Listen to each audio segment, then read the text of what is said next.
Hey everyone, welcome back.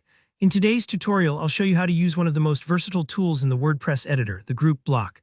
By the end of this video, you'll be able to neatly organize content, make layouts that look polished, and really take control over how sections of your site come together, whether you're building a homepage or a team page. Let's jump in. First off, adding a group block, which is basically a container you can fill with other blocks, is super easy, and you have two main ways to do it. The first way is to start with an empty group block. Open up your WordPress editor and look for the little plus sign, known as the block inserter. It's either at the top left of your screen or right inside your content area when you hover over it. Click that, and in the search field type group. You'll see the group block appear in your options. Go ahead and click it to add it right into your page or post. Now your group block is like an empty folder. To fill it up, click the plus icon inside the block. This lets you add anything you want. Maybe a paragraph introducing your team, an image, even a set of columns. This way, all the blocks you add live inside one tidy container, which means you can move them around together, style them together, or even duplicate whole sections when you need to. But what if you already have some blocks on your page and you realize, hey, these really belong together?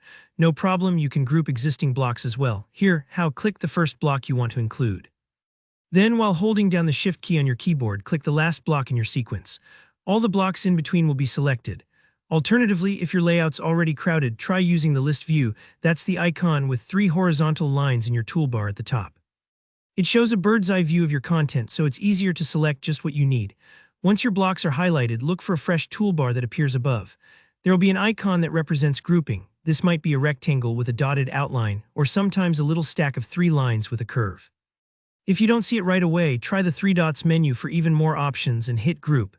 Instantly, those blocks are wrapped up together in a group block, so why would you use group blocks? Think of them as organizational bins for your ideas. If you're creating Meet the Team cards, for example, you can put a photo, someone's name, and their description inside a group so it's easy to move, style, or reuse that entire section. This helps keep your content logical and visually organized, making edits in the future much easier. One tip, don't forget your list view.